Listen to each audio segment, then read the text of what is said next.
It's just that I think the public needs to be informed. We need to be told the benefits versus the risk. We need to know what we're facing. Well, the darker side of the polio vaccine, and what nobody knows, is that Jonas Salk has pointed out that in the last 10 years in this country, 2/3 of all the cases of polio have been vaccine-induced. How many cases is that, Bob? How many cases, Bob?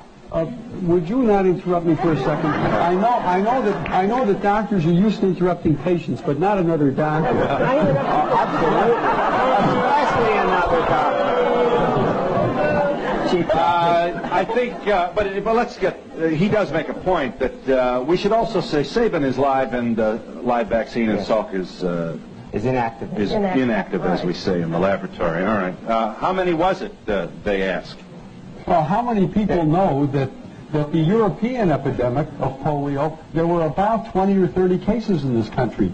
Now, of course, the American doctors will argue that the reason why polio disappeared in this country was because of the vaccine. But then why did it disappear in Europe in the 1940s and the 1950s without mass vaccination? Why doesn't it occur in the third world where only 10% of the people have ever been immunized against polio or anything else? So, in other words, we may be fighting a tiger that died. That's quite correct. Ask the people in Great Britain. Ask the people in Japan who... Back here. Gentlemen, if you please. I've got probably the smartest audience we've ever had. I have a question. How long a delayed action, if any, would you connect this with, like MS? Is MS a possibility? Would multiple sclerosis be one of the possible results? As a matter of fact, there's a new publication that just came out from John Hoffman, who's a close associate of Tony Morris's, that gives the references linking MS in later life to the early introduction of live virus vaccines like measles and like some of the others that are live viruses. Now, at the present time, I would recommend that anybody who has MS or amyotrophic lateral sclerosis or any of those degenerative neurologic conditions of later life carefully review their vaccine histories. I would also like to comment to that, because in connection with my case, I've been doing some research. Let me tell him once again, Ms. Gundy, that you are a Guillain-Barré victim contracted following your receipt of the swine flu vaccination. Yes, and I am in the process of writing a book about my experience, and in the process I've done considerable research.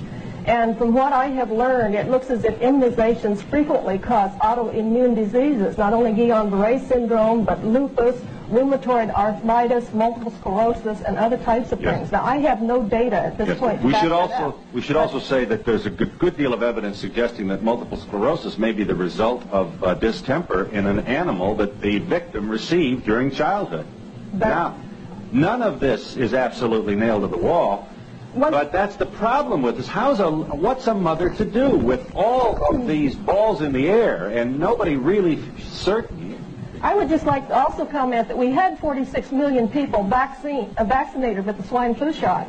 And I have written to Ralph Nader's organization. I have written to some of the government organizations trying to get them to do a survey, an ongoing survey, to see if these vaccinations do cause autoimmune diseases or what the reactions are. I can't even get a response because I'm not a doctor. I have no clout. I'm a nobody. Mrs. Grant, why were you shaking your head? Phil, it isn't only with that vaccine, it's with all vaccines. Yes. They are not interested in the adverse reactions. As a matter of fact, if I may, I'd like to invite anyone to write to me if they've had an adverse reaction. I'd like to help the government because they don't want to know, but I would like to know. I am a mother of 3 children, and I have been informed, and I've read up on these things. And I chose not to vaccinate my children, but when they get to school, why is it that I have to fight for my rights as a mother and the choice I've made? Let me just quickly, we're long, but that's a very important question. Here are the states in which you either have the totally free decision about whether or not to vaccinate, or we're calling them loophole states, states where they're not going to send your child to solitary if you don't have his card, you know? All right, California.